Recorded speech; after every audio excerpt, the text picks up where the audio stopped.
요한복음 특강 64번째 시간입니다. 요한복음 13장 31절에서 38절까지 말씀드리도록 하겠습니다. 너희에게 새로운 명령을 주노니가 되겠습니다. 지난 시간에는 내가 하는 그 일을 속히 행하라는 제목으로 말씀을 드렸습니다. 이 말은 주님이 가룟 유다에게 한 말씀이었습니다. 베드로가 주님의 품에 기대어 있던 요한에게 주님을 배반할 자가 누구인지 물어보도록 했습니다. 그러자 주님은 빵 한 조각을 찍어서 주는 이가 바로 그 배반자라고 말씀하셨습니다. 그리고 적신 빵을 가룟 유다에게 건네신 것입니다. 유월절 식사에 사용된 빵을 찍어 먹는 소스가 있죠. 그것을 하로셋이라고 합니다. 하로셋. 단순한 소스가 아니라 출애굽 사건을 기념하는 상징적인 음식입니다. 대추야자라든가 무화과, 포도, 견과류, 포도즙, 향신료 등을 으깨어 만든 달콤한 반죽입니다. 이 소스의 달콤함은 하나님께서 구원하실 때의 은혜와 기쁨을 기억나게 하는 것입니다. 걸쭉한 질감은 이스라엘이 애굽에서 벽돌을 만들 때 쓰던 진흙과 즙을 상징합니다. 유월절 만찬에 유대인들은 이 하로셋을 쓴 나물과 함께 먹었습니다. 나물의 쓴맛을 통한 고난과 하로셋의 달콤함을 통한 구원이 동시에 있음을 보여주고 있는 것이죠. 즉 빵에 찍는 하로셋은 고난 속에서도 하나님의 구원으로 주어질 달콤한 은혜를 나타내는 그런 음식이었던 것입니다. 예수님이 유다에게 하로셋을 찍은 빵을 건네셨을 때 가룟 유다는 주님의 구원의 달콤함을 거부하고 대신 고통의 심판을 선택했던 것입니다. 예수님께서 지금도 주의 만찬을 통해 은혜를 베풀어 주십니다. 그 은혜를 받아들이지 않으면 심판으로 나아갈 수밖에 없는 것입니다. 유다는 인간으로 육화된 한 마귀였습니다. 예수 그리스도께서는 유다 이스카리옷이 자신을 배반할 자임을, 그분을 배반할 자임을 요한에게 밝혀주셨습니다. 그때 유다 이스카리옷은 오히려 사탄의 영으로 충만하게 되었던 것이죠. 그런 그에게 주님께서는 내가 하는 그 일을 속히 행하라고 말씀하셨던 것입니다. 사탄은 처음에는 유다에게 주님을 배반할 마음만을 집어넣어 주었습니다. 그러다가 어떻게 했습니까? 유다는 예수님의 빵을 받자 마음이 완전히 굳어져 버린 것이죠. 그의 의지가 굳어져서 사탄이 완전히 그의 생각을 사로잡아 버린 것입니다. 빵을 건네받은 유다는 그 순간 주님을 팔겠다고 굳게 결심해 버린 것이죠. 사탄은 인간의 마음과 의지를 통해서 역사합니다. 빵을 통해서 역사하는 건 아니죠. 유다는 주님의 사랑을 거절했습니다. 유다는 주님에 대한 믿음 대신 사탄, 즉 악을 선택한 것입니다. 자, 요한복음 13장 31절 32절 보십시오. 요한복음 13장 31절 32절. 그러므로 그가 나갔을 때 예수님께서 이같이 말씀하셨느니라. 이제 인자가 영화롭게 되고 하나님께서도 그의 안에서 영화롭게 되시는도다. 만일 하나님께서 그 안에서 영화롭게 되신다면 하나님께서도 자신 안에서 그를 영화롭게 하실 것이요 그를 즉각 영화롭게 하시리라. 자, 이 구절을 자세히 읽어보면 주님께서는 다가오고 있는 그분의 죽음에 대해서 말씀하신다는 것을 알 수 있습니다.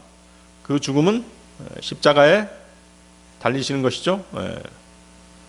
창조주께서 죄인처럼 수치스럽게 나무에 달려 죽으시는 것을 뭐라고 말씀하시는 것이에요? 영화롭게 되시는 것으로 그렇게 말씀하고 계십니다. 갈라디아서 3장 13절인데요. 그리스도께서 우리를 위하여 저주가 되시어 율법의 저주로부터 우리를 구속하셨느니라. 이는 기록되기를 나무에 달리는 모든 이는 저마다 저주를 받느니라. 그래서 십자가 형벌은 저주였던 것입니다. 주님께서는 우리 대신 그 저주를 받으신 것이죠.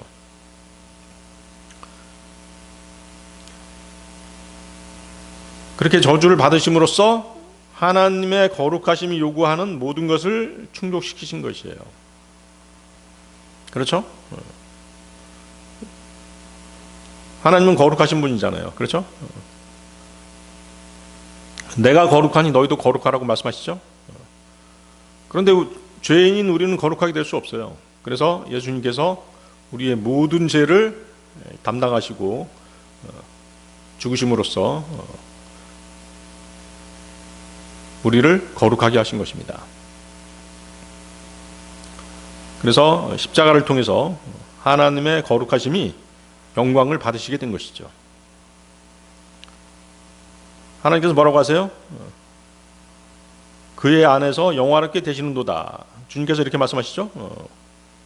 하나님께서도 그의 안에서 영화롭게 되시는도다. 인류 역사, 아니 우주의 역사 전체를 통틀어서 결코 일어나지도 않았었고 또 앞으로도 영원히 다시 일어나지 않을 위대한 일이 그분의 죽으심으로 말미암아 이루어지게 되었던 것입니다. 첫사람 아담의 불순종으로 인해서 죄가 세상으로 들어왔습니다. 그 죄로 인해서 인간은 사망의 권세 아래 놓이게 된 것이죠. 그 죽음에서 해방시키고자 하시는 하나님의 위대하신 구원 계획이 마침내 주 예수 그리스도로 말미암아 성취된 것입니다. 마귀는 하나님 앞에서 죄인들을 고발하고 정죄할 수 있는 존재입니다. 십자가 이전에는 고소와 정죄가 인류를 속박할 수 있는 마귀의 법적 권리였던 것이죠.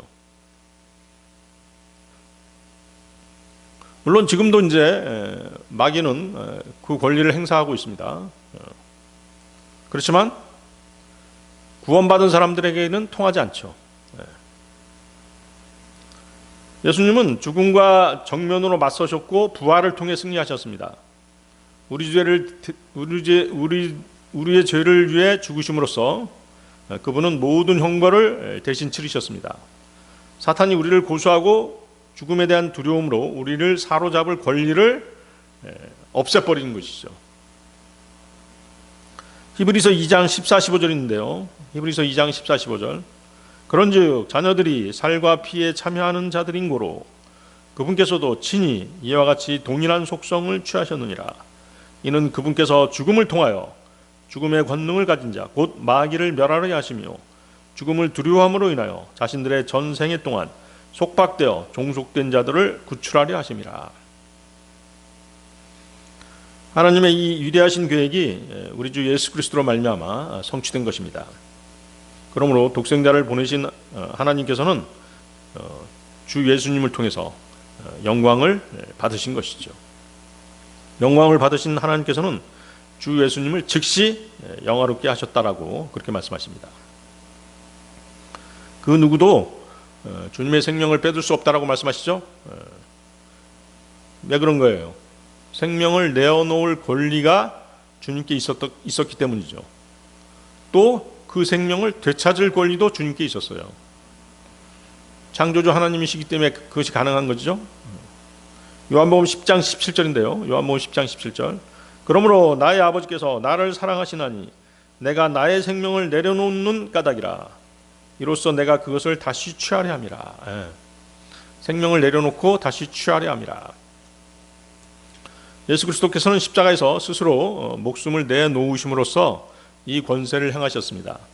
또한 주님께서는 생명을 다시 얻을 권세도 갖고 계시죠. 주님께서는 장사 지낸 바 되시고 사흘낮 사흘밤이 지난 후 이 권세로 죽은 자들로부터 부활하셨습니다.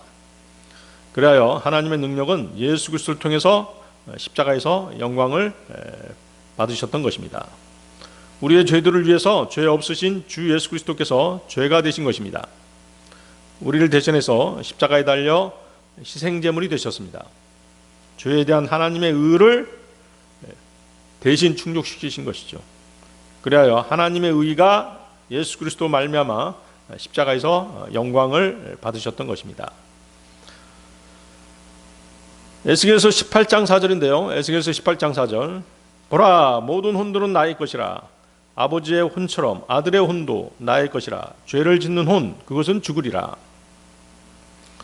하나님의 선언이시죠. 죄를 짓는 사람은 그 자신이 책임을 져야 한다는 것입니다. 그리고 그 죄의 삭은 사망입니다. 그렇다면 어떤 질문이 생길 수 있죠? 어떤 질문입니까? 만약 죄를 각자 책임으로 져야 한다면, 각자가 책임져야 한다면 왜 예수님이 다른 사람들의 죄를 대신 지고 십자가에서 죽으셨을까 하는 것이죠.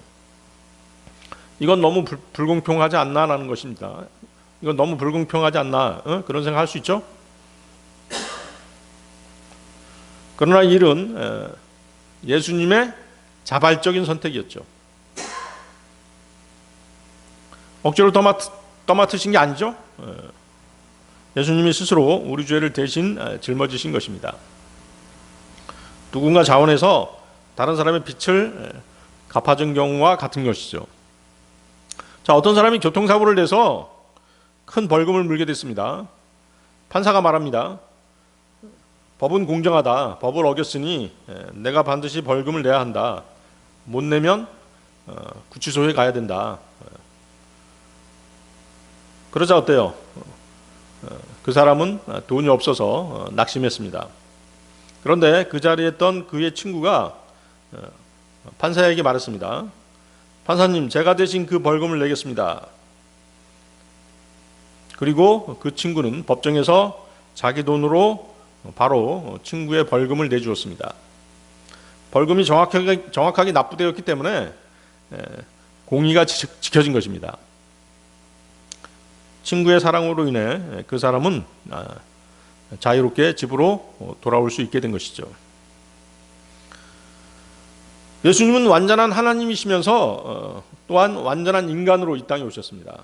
그래서 인간을 대표할 수 있는 자격이 있으신 것입니다. 하나님은 모든 혼의 주인이시고 심판할 권한이 있으십니다. 그렇기 때문에 하나님께서 예수님을 통해 대신 벌을 받게 하시는 것은 정당한 방법이었던 것이죠. 죄에는 반드시 형벌이 따릅니다. 그래서 예수님의 죽음은 우리의 죄를 대신함으로써 하나님의 공의가 만족된 것입니다. 예수님이 대신 죽으심으로써 하나님께서는 우리를 용서하실 수 있게 된 것입니다. 그럼으로써 하나님의 위대하신 사랑도 드러나게 된 것이죠. 로마서 6장 23절은 죄의 대가는 사망이요 라고 말씀하십니다. 예수님의 십자가는 그 말씀의 원칙을 무시하지 않으셨던 것이죠. 그렇죠? 십자가에서 죽으셨잖아요. 오히려 십자가의 형벌은 죄의 무서움과 그 대가를 분명히 보여주었습니다. 하나님께서는 사랑으로 자기 아들을 보내셔서 우리 대신 그 죄값을 치르게 하셨습니다. 그래서 십자가 사건은 하나님의 의와 사랑과 자비가 함께 드러난 사건이었던 것입니다. 그리스도께서는 어린 양처럼 도살장으로 끌려가셨습니다. 손과 발이 찔리셨습니다. 범죄자들과 더불어 헤아림을 받으셨습니다. 우리의 허물로 인하여 상처를 입으셨습니다. 이 모든 것이 성경에 예언되어 있었던 것이죠. 그리고 이러한 하나님의 말씀들이 모두 갈보리 십자가에서 성취되었습니다. 이로써 하나님께서는 결코 거짓말을 하실 수 없으신 분이라는 사실이 입증되었습니다. 하나님께서는 십자가를 통해서 그분의 신실하심이 영광을 받으신 것입니다. 그리고 무엇보다도 우리를 향하신 하나님의 사랑이 십자가에서 영광을 받으셨습니다. 요한복음 3장 16절인데요. 요한복음 3장 16절. 이는 하나님께서 세상을 이처럼 사랑하셨기 때문에 그분께서 자신의 독생자를 주셨으니 누구든지 그를 믿는 자는 멸망하지 않고 다만 영원한 생명을 얻게 하려 하심이라. 하나님의 사랑은 십자가에서 그 절정을 이루었던 것입니다. 주 예수님과 하나님께서는 그 능력과 의로우심, 거룩하심, 신실하심, 그리고 그분의 의, 그분의 사랑이 모두 십자가에서 영광을 받으셨던 것입니다. 요한복음 12장 28절인데요. 요한복음 12장 28절. 아버지여, 당신의 이름을 영화롭게 하소서. 그때 하늘로부터 한 음성이 임하였으니 말씀하시기를 내가 그 이름을 영화롭게 하였고 또한 그것을 다시 영화롭게 하리라 하셨느니라.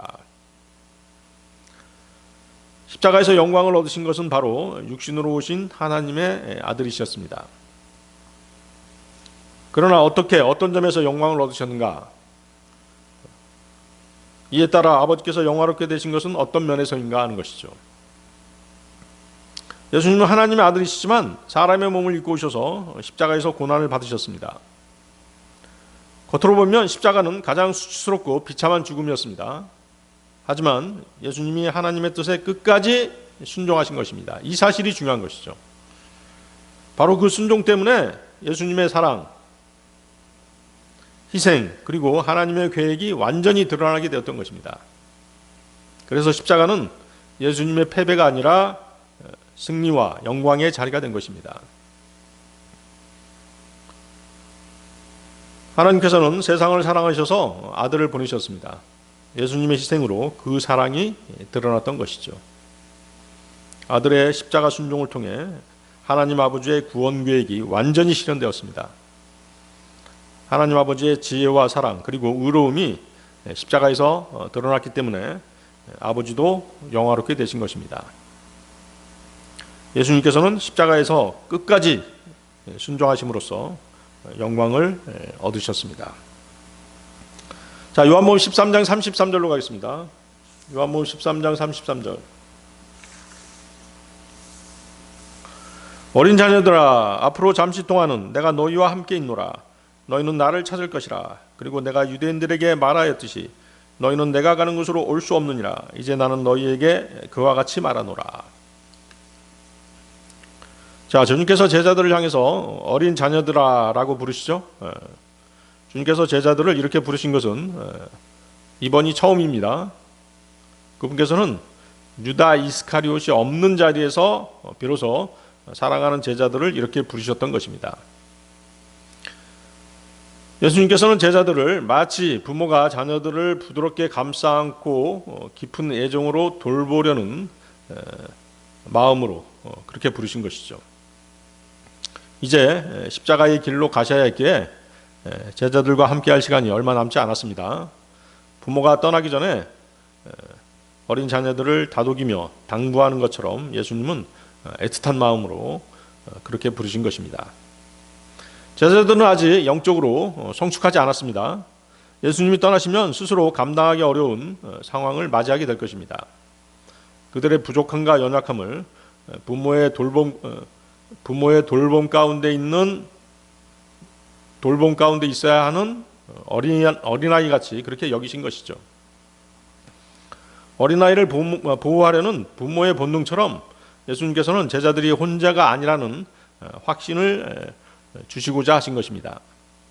따라서 어린 자녀들아라는 부름은 단순한 애정이 아니라 예수님이 가지신 부드러운 사랑, 애틋한 이별의 마음, 그리고 제자들의 연약함을 아시는 보호자의 심정을 고스란히 드러낸 그런 표현이 되는 것입니다. 요한복음 7장 36절에서 바리새인들이 주님을 체포하도록 경비병을 보내자 주님께서는 너희는 나를 찾을 것이나 나를 발견하지 못하리라. 그리고 내가 있는 곳 그곳으로는 너희가 올 수 없느니라고 말씀하셨습니다. 그리고 또 8장 21절에서도 같은 말을 하셨는데요. 나는 나의 길을 가노라. 그런즉 너희는 나를 찾을 것이나 너희의 죄들 가운데서 죽을 것이라.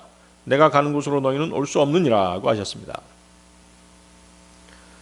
주님께서는 이 말씀을 제자들에게도 지금 해주신 것이죠.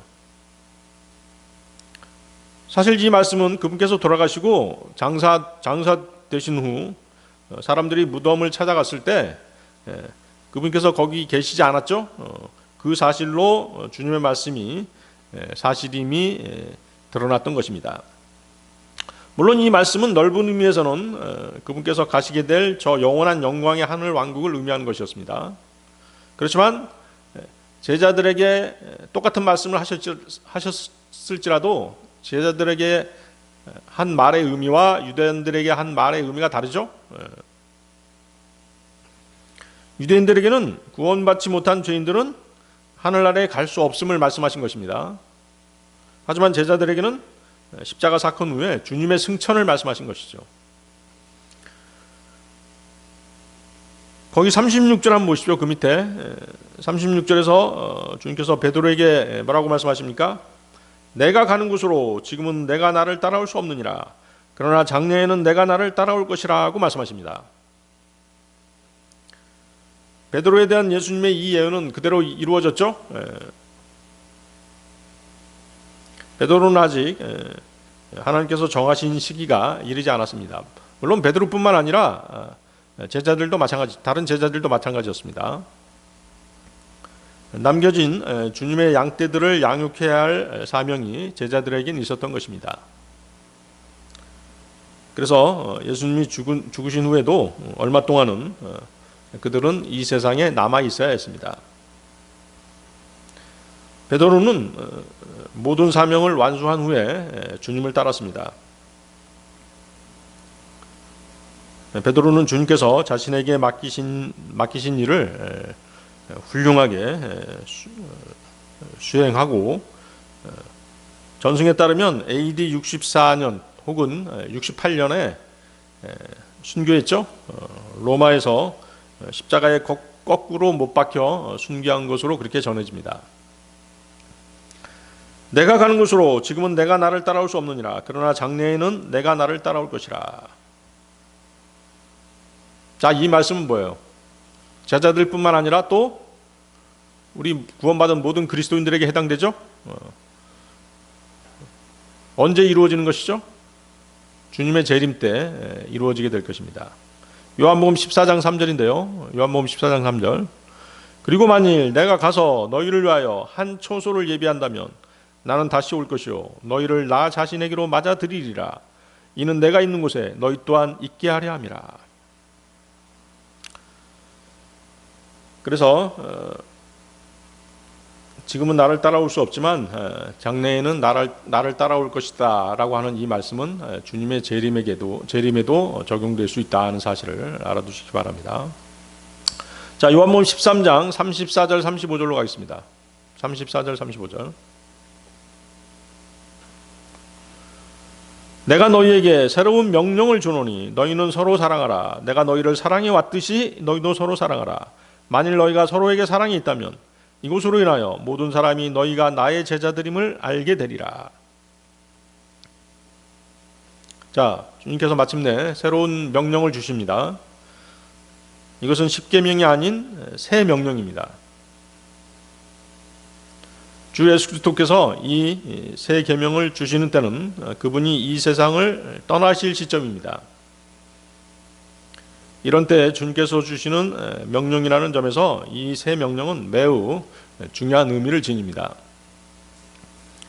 그 명령은 너희는 서로 사랑하라입니다. 예수 그리스도께서는 이런 말씀을 하신 적은 없죠? 어떤 말? 너희 자신을 사랑하라고 하는 그런 말씀은 하신 적이 없죠? 자신을 사랑하는 것은 뭐예요? 세상 사람들이 추구하는 것이죠. 그렇죠? 세상의 모든 철학이 추구하는 것이 자기 자신을 사랑하는 것이에요.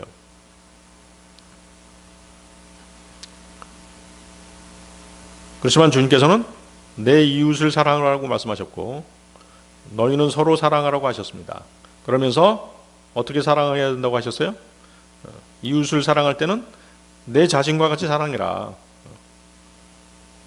서로 사랑할 때는 내가 지금까지 너희를 사랑했던 것 같이 사랑해라. 이렇게 말씀하신 것이에요.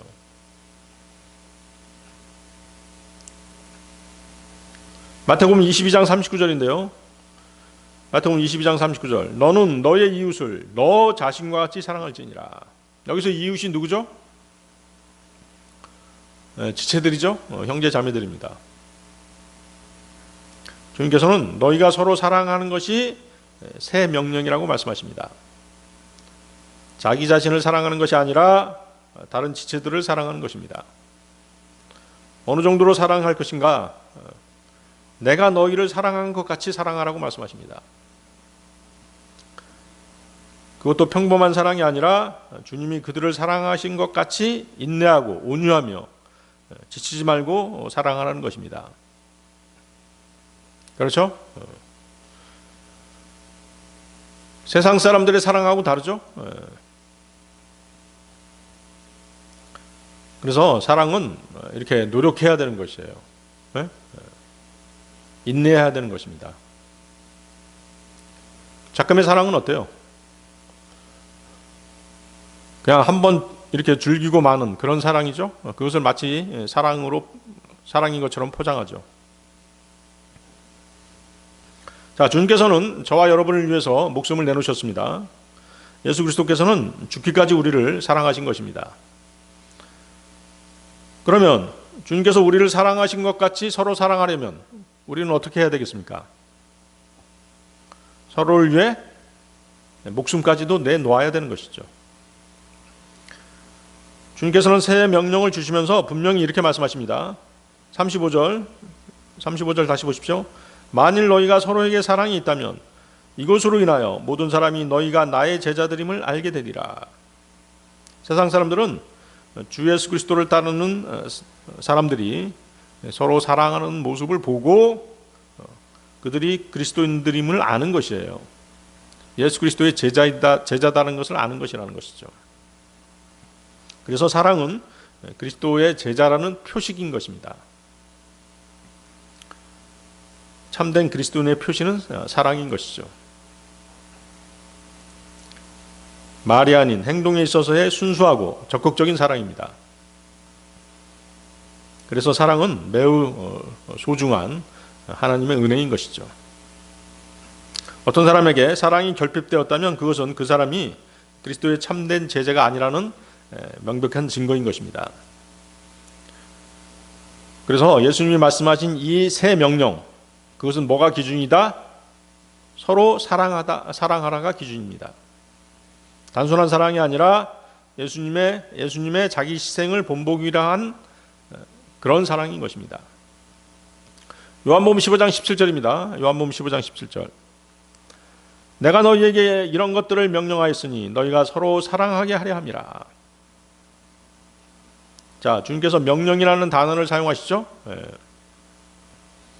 주님의 사랑과 제자들의 사랑이 연결되어 있음을 강조하신 것입니다.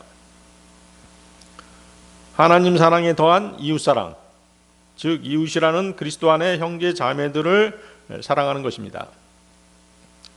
구약의 계명을 완성하는 의미로서의 새 명령인 것입니다. 마태복음 22장 37절 39절입니다. 마태복음 22장 37절 39절.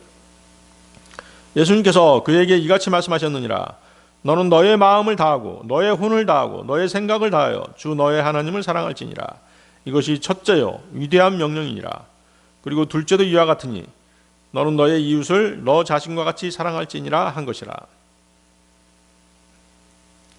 그래서 이 구절은 하나님 사랑과 이웃 사랑이 함께 묶여져서 전체 율법의 핵심이 된다는 그 사실을 말씀하신 것입니다. 자, 그러면 이 사랑을 실천하는 것, 그것은 어떻게 하는 것이에요? 그 실천 원리가 바로 뭐예요? 마태복음 7장 12절에 있죠. 마태복음 7장 12절 한번 찾아보세요. 마태복음 7장 12절.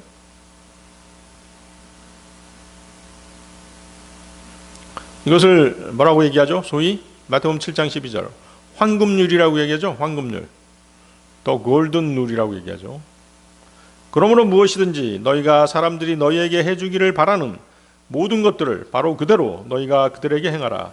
이는 이것이 율법과 예언서이기 때문이라. 그래서 율법과 예언서, 거기다 비추주세요. 율법과 예언서는 뭐예요? 구약 성경이죠. 네? 구약 성경입니다. 그래서 마태복음 7장 12절은 예수님께서 선포하신 황금률, 이 황금률이 철저하게 구약 성경에 근거하고 있음을 밝히고 있는 것입니다.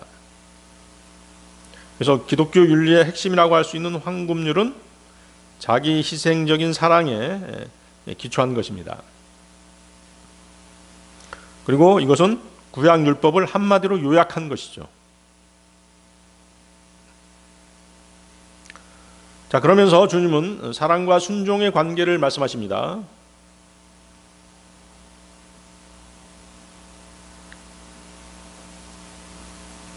눈에 보이지 않으시는 주님을 사랑하는 방법은 어떤 것이죠? 여러분들이 주님을 사랑하시잖아요. 예수님 사랑하시죠? 네, 그래요. 그러면 그 사랑을 어떻게 표현하세요? 그렇죠. 말씀에 순종하는 것입니다. 그래서 사랑은 가끔의 그 연인들이 느끼는 단순한 감정이 아니라 순종으로 나타나는 것입니다. 우리가 하나님의 말씀을 사랑하고 그 말씀에 순종할 때 우리의 사랑을 증명할 수 있는 것이에요. 그래서 요한복음 14장 15절은 이렇게 말씀하십니다. 요한복음 14장 15절. 너희가 나를 사랑한다면 나의 명령들을 지켜라. 요한복음 14장 21절. 나의 명령들을 가지고 그것들을 지키는 자는 나를 사랑하는 자니라. 그리고 나를 사랑하는 자는 나의 아버지께 사랑받을 것이요 내가 그를 사랑할 것이며 그에게 나 자신을 명백하게 나타내리라. 그래서 여러분들이 하나님께 사랑받고 싶으시다면 하나님 말씀에 순종하시면 되는 것이에요. 간단하죠? 간단합니다. 근데 여러분들이 육신이 강하면 순종할 수 없는 것이죠. 자, 그래서 정리해보면 주님의 새 명령은 서로 사랑하는 것입니다. 그 기준은 예수님이 우리를 사랑하신 방식, 희생, 섬김, 용서입니다. 또한 이 계명은 구약의 하나님 사랑에 더한 이웃 사랑을 말합니다. 실제 생활 속에서는 황금률로 드러납니다. 황금률, 아까 뭐라고 말씀드렸죠? 마태복음 7장 12절. 무엇이든지 너희가 사람들이 너희에게 해주기를 바라는 모든 것들을 바로 그대로 너희가 그들에게 행하라는 것입니다. 그리고 주님을 사랑하는 증거는 주님의 명령에 순종하는 것으로 알 수 있습니다. 자, 요한복음 13장 36절로 가겠습니다. 요한복음 13장 36절. 시몬 베드로가 그분께 말씀드리기를 주여 당신께서 어디로 가시나이까 하였더라. 예수님께서 그에게 대답하시기를 내가 가는 곳으로 지금은 내가 나를 따라올 수 없느니라. 그러나 장래에는 내가 나를 따라올 것이라 하셨느니라. 자, 베드로다운 질문이죠. 베드로의 성격을 잘 나타내주고 있습니다. 베드로는 궁금한 게 있으면 참지 못하고 어쩔 줄 모르는 성격이죠. 하지만 다른 제자들도 사랑하는 주님께서 떠나려 하신다는 사실을 왜 떠나려고 하시는지 그 사실을 이해하지 못하고 있습니다. 자, 주님께서는 그분의 죽음에 대해서 제자들에게 자주 말씀하셨어요. 그러나 그 말씀들이 그들에게 그렇게 가슴 깊이 와 닿지 않았던 것이죠. 왜 그랬을까요? 그것은 특히 어떤 내용이 자신들의 선입견과 충돌하는 경우에 더욱 그렇죠. 그렇죠? 예수님이 추구하고 있는 목적과 제자들이 추구하는 목적이 달랐잖아요. 제자들은 무엇을 추구하고 있었죠? 예수님이 이 땅에 그분의 왕국을 세우면 그분과 같이 통치하겠다라고 하는 그런 야망을 가지고 있었어요. 인류의 구원이라고 하는 그 생각은 전혀 생각하고 있지 않았던 것이죠. 그러다 보니까 예수님이 떠나시겠다고 하니까 이해를 못하고 있는 것이에요. 오히려 더 실망스러워하고 있는 것이죠. 그래서 그리스도인이 자기 생각으로만 가득 차 있게 되면 주님께서 들려주시는 말씀들은 모두 흘러 떠내려갈 뿐인 것입니다. 자신의 생각으로만 가득 차 있으면 하나님의 말씀이 들어갈 틈이 없는 것입니다. 자, 이 구절에서 내가 가는 곳은 어디죠? 바로 셋째 하늘, 주님이 아버지께로 돌아가신다는 것을 뜻합니다. 그리고 주님은 이렇게 말씀하십니다. 장래에는 내가 나를 따라올 것이라. 주님께서는 그 7절에서도 내가 하는 것을 지금은 내가 모르나 이후에는 내가 알리라고 베드로에게 말씀하십니다. 주님께서는 절대 서두르지 않으시죠? 그분께서는 모든 것을 아시고 모든 일을 계획하신 대로 진행하십니다. 그분의 때에 가장 정확하고 빈틈없이 기도에 응답해 주십니다. 우리가 할 일은 서두르지 말고 항상 깨어 있는 것이에요. 그분은 가장 정확한 때, 우리에게 가장 필요한 때에 기도에 응답해 주시는 것입니다. 자, 요한복음 13장 37절로 가겠습니다. 베드로가 그분께 말씀드리기를 주여 어찌하여 제가 지금은 당신을 따를 수 없나이까 제가 당신을 위하여 저의 생명을 내려놓겠나이다 하였더라. 자, 요한복음 13장은 최후의 만찬자리라고 말씀드렸습니다. 예수님은 21절에서 이미 너희 중 하나가 나를 배반할 것이다 하고 말씀하셨어요. 이어서 33절 36절에서 내가 가는 곳에 너희가 올 수 없다라고 말씀하셨습니다. 자, 이 말을 들은 제자들은 혼란스러워했습니다. 그들은 메시아께서 왕국을 세우시면 자신들이 주님과 함께 다스릴 것이라고 하는 그 기대에 차 있었기 때문인 것이죠. 그래서 주님이 떠난다는 말은 큰 충격과 실망으로 다가왔던 것입니다. 베드로는 다른 제자들보다도 열정적이고 직선적인 성격입니다. 그래서 예수님의 말씀을 들을 때 두려움보다 먼저 내가 끝까지 주님을 따르겠다라고 그런 결심을 주님께 밝히고 있는 것입니다. 그의 주님을 향한 사랑과 충성심은 진심이었습니다. 그러나 동시에 자신의 능력을 너무 과신하고 있었죠. 자신의 능력을 너무 믿는 경향이 있었습니다. 베드로는 주님이 죽음의 길로 가신다는 것을 희미하게나마 감지했지만 그 의미를 정확하게 알지는 못했습니다. 자기 힘으로 그 길을 끝까지 따라갈 수 있다라고만 그렇게 생각한 것이죠. 다른 제자들도 비슷했습니다. 그들은 메시아의 죽음이 있다는 사실을 여러 번 들었지만 실제로는 이해하지 못한 상태였습니다. 자, 여러분들 여기 잡고 누가복음 18장 31절 34절 한번 보세요. 누가복음 18장 31절 34절. 주님께서 이 말씀을 하셨죠? 누가복음 18장 31절 34절. 그때 그분께서 12명을 자신에게로 데리고 오셔서 그들에게 이같이 말씀하셨느니라. 보라, 우리가 예루살렘으로 올라가노라. 그리하면 예언자들에 의하여 인자에 관해 기록된 모든 것들이 성취되리라. 이는 그가 이방인들에게 넘겨질 것이며 조롱당할 것이요 악의적인 처우를 받으며 침뱉음을 당할 것이기 때문이라. 그런즉 그들이 그를 채찍질할 것이요 그를 사형에 처할 것이라. 그런 다음에 셋째 날에 그가 다시 살아나리라. 그렇죠? 예수님께서 이 말씀을 자주 하셨어요. 근데 다음 보세요. 다음. 그런데 그들은 이것들 중 아무것도 이해하지 못하였더라. 그리고 이렇게 말씀하신 것이 그들에게 숨겨졌으니 언급된 것들도 그들은 몰랐더라. 지금까지 주님께서 이 말씀을 수차례 하셨음에도 불구하고 제자들은 이해하지 못하고 있었는 것이죠. 자신들의 이해 타산과 맞지 않았기 때문에 주님의 말씀을 받아들이지 않은 것이에요. 그렇죠? 이것이 바로 불순종의 전형적인 예가 되는 것이죠. 하나님의 말씀을 받아들이지 않으면 다른 길로 가버리는 것이에요. 제자들의 기대는 여전히 뭐에 맞춰 있어요? 주님이 세우실 왕국에만 초점이 맞춰져 있는 것이죠.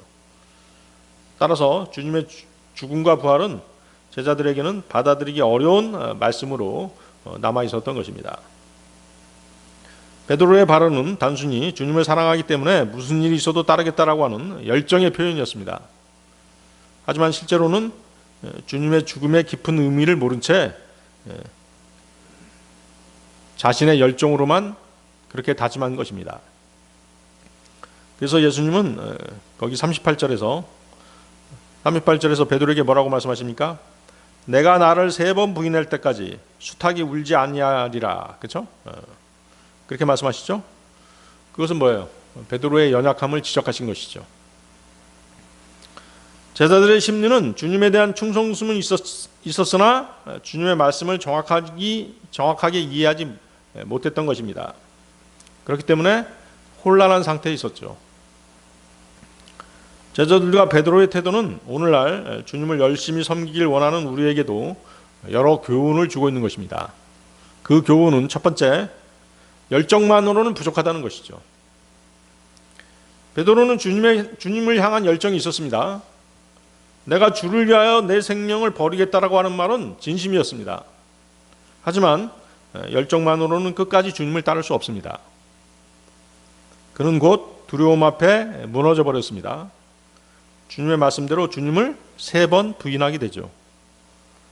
우리도 믿음 생활에서 내 힘으로 할 수 있다 라고 하는 자기 확신에 빠지기 쉽습니다. 그러나 믿음 생활은 우리 힘이 아니라 성령님의 은혜와 도우심으로 지켜지는 것입니다. 구원도 은혜로 받고 믿음 생활도 은혜로 하는 것이지 내 힘으로 하는 게 아니라는 것이죠. 스가랴서 4장 6절인데요. 스가랴서 4장 6절. 이것은 주께서 스룹바벨에게 하신 말씀이니 이같이 말씀하셨느니라. 힘으로도 아니요 능력으로도 아니요 오직 나의 영에 의해서니라. 만군의 주가 말하노라. 자, 나의 영, 성령님에 의해서 모든 것이 성취되는 것입니다. 두 번째, 이해가 부족하면 잘못된 결단을 내릴 수 있습니다. 그렇죠? 우리 주위에서 그런 거 많이 보죠? 하나님의 말씀을 잘못 이해하면 잘못된 길로 가는 것이에요. 베드로는 주님의 죽음이 세상 죄인들을 위한 대속적인 죽음임을 이해하지 못했던 것입니다. 잘못된 방식으로 주님을 따르려고 했죠. 그래서 주님을 체포하러 온 사람 중에 한 사람을 어때요? 칼로 베어버렸죠? 어디를 베었어요? 귀를 베어버리잖아요. 요한복음 18장 10절인데요. 그때 칼 한 자를 가지고 있던 시몬 베드로가 그것을 빼들고 대제사장의 종을 쳤으니 그의 오른쪽 귀를 잘라버렸더라. 그 종의 이름은 말쿠스였더라. 오늘날도 말씀의 깊은 의미를 모르면 열심은 있지만 방향이 잘못될 수 있습니다. 그래서 바울도 뭐라고 했어요? 이스라엘을 향해서 로마서 10장 2절에서 그들이 하나님께 대한 열심이 있으나 지식에 따른 것은 아니기 때문이라 이렇게 말했죠. 그래서 우리는 열정과 함께 하나님의 올바른 말씀의 뜻을 이해한 후에 행해야 되는 것입니다. 세 번째, 실패는 끝이 아니라 회복의 기회입니다. 베드로는 주님을 3번 부인했습니다. 하지만 부활하신 주님께서 베드로를 다시 찾아오셔서 내가 나를 사랑하느냐고 3번 물으셨습니다. 그리고 회복시켜 주셨습니다. 우리의 믿음 생활도 마찬가지죠. 넘어지고 불순종하고 주님을 부인하는 순간이 있을 수도 있습니다. 그러나 주님은 실패한 자를 버리지 않으시고 다시 세워주십니다. 무조건 세워주시는 건 아니죠. 우리가 회개했을 때 그렇게 하시는 것이죠. 네 번째, 자기 의지가 아니라 주님의 은혜로 끝까지 따르는 자세가 중요합니다. 자, 베드로는 처음에는 자기 힘만을 의지했습니다. 그렇지만 나중에는 성령 충만함으로 순교하기까지 주님을 따랐습니다. 처음의 결심과 의지는 흔들릴 수 있습니다. 그러나 자신의 능력이 아닌 주님의 은혜를 의지할 때 비로소 끝까지 믿음의 경주를 완수할 수 있는 것입니다. 빌립보서 1장 6절이죠. 빌립보서 1장 6절. 바로 이것을 확신하노니 너희 안에서 선한 일을 시작하신 그분께서 예수 그리스도의 날까지 그것을 완수하시리라는 것이라. 내가 완수하는 것이 아니라 그분께서, 내 안에 계신 그분께서 그것을 완수하시는 것이에요. 그래서 제자들과 베드로의 모습은 오늘날 우리의 믿음을 비추는 거울과도 같습니다. 열정이 있지만 우리는 연약하죠. 이해가 부족해서 흔들리기도 합니다. 그러나 실패 속에서도 주님은 우리를 다시 세워주십니다. 결국 믿음 생활은 내 힘이 아니라 주님의 은혜로 하는 것입니다. 자, 요한복음 13장 38절로 가겠습니다. 요한복음 13장 38절. 예수님께서 그에게 대답하셨느니라. 내가 나를 위하여 너의 생명을 내려놓겠느냐? 진실로 진실로 내가 너에게 말하노니 내가 나를 3번 부인할 때까지 수탉이 울지 아니하리라. 자, 이 구절과 동일하지만 다르게 표현한 구절이 마가복음 14장 30절입니다. 마가복음 14장 30절. 마가복음 14장 30절은 뭐라고 표현했습니까? 그러자 예수님께서 그에게 말씀하시기를 진실로 내가 너에게 말하노니 이날 바로 이 밤에 수탉이 2번 울기 전 너는 나를 3번 부인하리라. 차이점이 좀 있죠? 표현상의 차이입니다. 닭울음 횟수에서 그렇죠? 마가복음은 수탉이 2번 울기 전에, 요한복음은 수탉이 울지 아니하리라 이렇게 표현하고 있죠. 그래서 마가는 좀 더 구체적이고 사실적인 세부 사항을 전하고 있습니다. 요한은 사건의 본질을 강조한 것입니다. 마가복음은 단순히 예수님께서 베드로의 부인만을 예고한 기록입니다. 요한복음은 그 앞에서 뭐라고 얘기했냐면 내가 나를 위하여 너의 생명을 내려놓겠느냐라는 주님의 물음이 있었습니다. 그렇죠? 요한은 베드로의 자신만만함과 예수님의 지적을 대조시켜서 자기 확신과 인간적 열심이 얼마나 연약한지를 보여준 것이죠. 마가는 사건의 실제 상황을 더 세밀하게 기록했습니다. 요한은 영적인 의미를 더 강조한 것입니다. 따라서 두 본문은 모순이 아니라 관점의 차이인 것이죠. 마가는 세부적인 시간적 횟수까지 표시해서 사건의 실제성을 생생하게 보여주었습니다. 반면 요한은 간결한 표현을 통해서 베드로의 부인과 그 배경을 강조한 것입니다. 즉 우리의 능력이나 결심보다 주님의 말씀을 더 신뢰해야 한다는 사실을 보여준 것입니다. 주 예수님께서는 사람의 마음을 너무도 잘 아십니다. 주님께서는 베드로의 본심을 잘 알고 계셨습니다. 또 그가 얼마 후면 마귀의 덫에 걸려 주님을 부인하게 될 것도 알고 계셨습니다. 진실로 진실로 내가 너에게 말하노니 내가 나를 3번 부인할 때까지 수탉이 울지 아니하리라. 그렇죠? 근데 이 예언은 어때요? 불과 몇십 분 뒤에 사실이 되었죠? 주님의 말씀에 대해서 베드로는 마가복음 14장 31절에서 마가복음 14장 31절에서 이렇게 말합니다. 제가 당신과 함께 죽을지언정 저는 절대로 당신을 부인하지 아니하겠나이다. 자, 이 순간 베드로의 마음은 진심이었습니다. 그러나 다음 순간 그의 행동은 다르게 나타났죠. 이에 대해서 주님께서는 베드로에게 이렇게 경고하십니다. 누가복음 22장 31절인데요. 누가복음 22장 31절. 시몬아 시몬아 보라 사탄이 너희를 차지하길 갈망하였으니 그가 밀처럼 너희를 체질하려는 것이라. 자, 체질이 뭐죠? 까부는 것 알죠? 체질이 맞죠? 체질이 맞습니다. 체질은 원래 알곡을 가려내기 위해서 하는 작업이죠. 하나님께서는 우리를 연단하기 위해서 체질하시는 것입니다. 그리스도인으로서 합당치 않은 모든 더럽고 쓸데없는 것들을 날려보내기 위해서 그러시는 것이죠.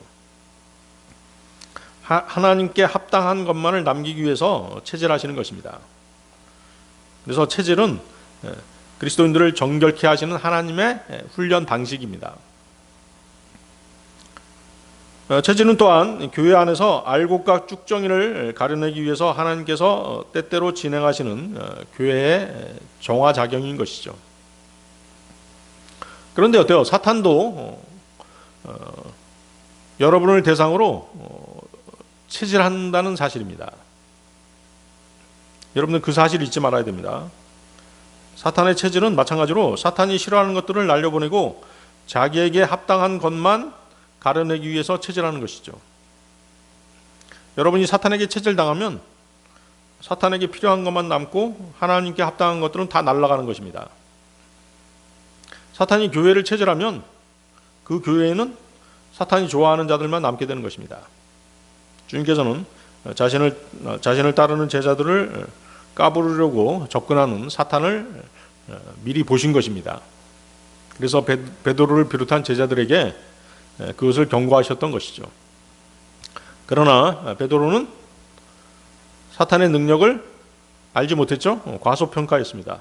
그리고 결국 주님께서 예언하신 대로 주님을 부인하게 됩니다.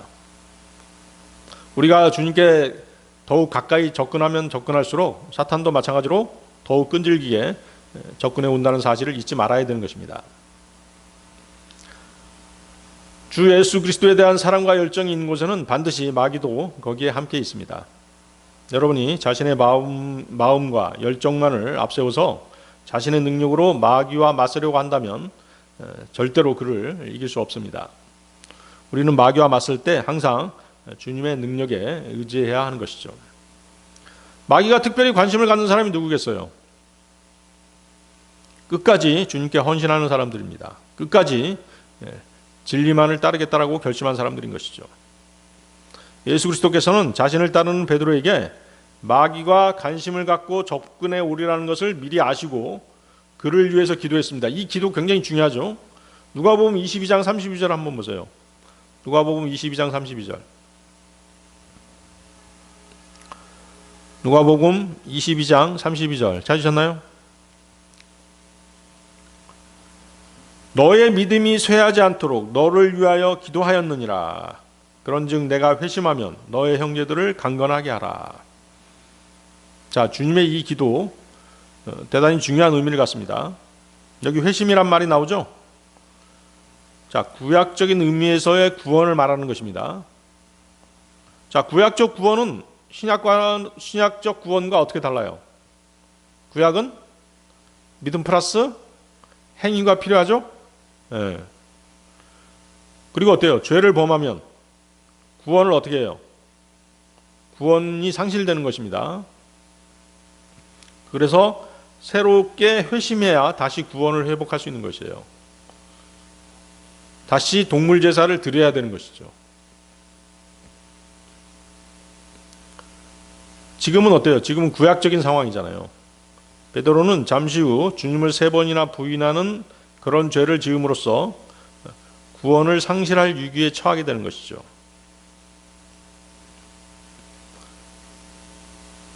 베드로가 3번 주님을 부인한 것은 심각한 범죄였던 것입니다. 주님의 마음을 아프게 한 사건이었습니다.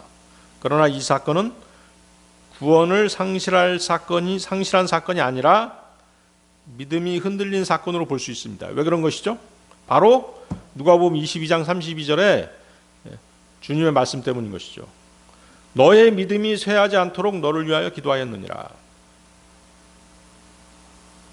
즉 베드로의 믿음이 잠시 흔들리고 약해질 수는 있었어도 근본적으로는 완전히 없어지지는 않는다는 보증이 누구에게 있었던 것이에요? 주님께 있었던 것이죠.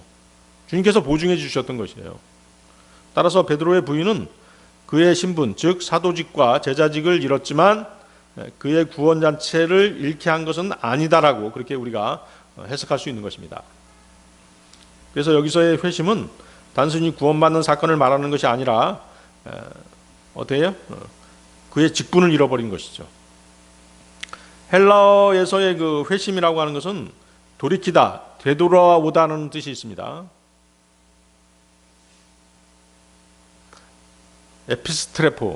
에피스트레포라고 하는데요. 주님을 3번 부인한 후 베드로는 어떻게 했어요? 심히 통곡하고 회개했죠? 그렇습니다. 이때 그는 다시 주님께 돌아오는 회복을 경험할 수 있게 된 것이죠.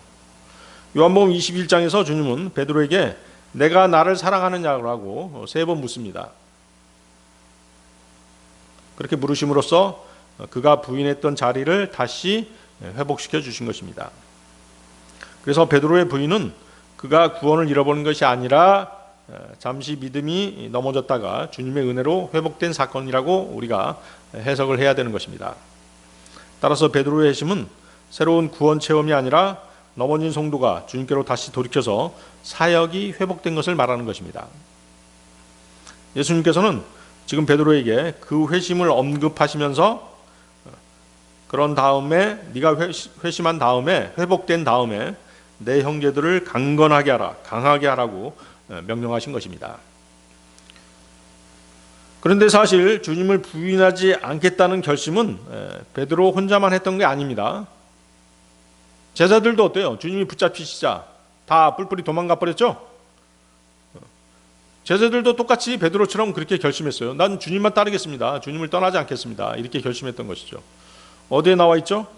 마가복음 14장 31절에 나와 있습니다. 마가복음 14장 31절 한번 보세요. 마가복음 14장 31절. 자, 그러나 그는 더욱 격렬하게 말씀드렸더라.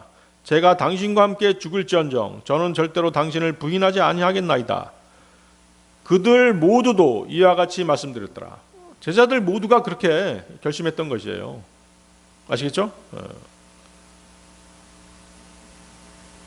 자, 그러면 베드로와 제자들의 이런 결심은 옳은 것이 아니었죠? 왜? 그들의 육신의 연약함 때문에 다 주님을 배신했잖아요. 주님을 버려두고 다 도망가 버렸잖아요. 자, 그러면 베드로의 이런 대답, 제자들의 이런 결심이 아니라 우리는 어떻게 대답해야 되는 것이죠? 주님, 저희는 항상 깨어 있도록 하겠습니다. 주님이 함께 하셔서 저희를 도와주십시오. 이 기도가 정확한 것이죠. 난 끝까지 주님 배반하지 않겠습니다. 이 기도가 아니라 항상 깨어 있겠습니다. 넘어지지 않도록 항상 깨어 기도하겠습니다. 주님께서 저희와 함께 하셔서 저희를 도와주십시오. 이렇게 기도했어야 했던 것이죠.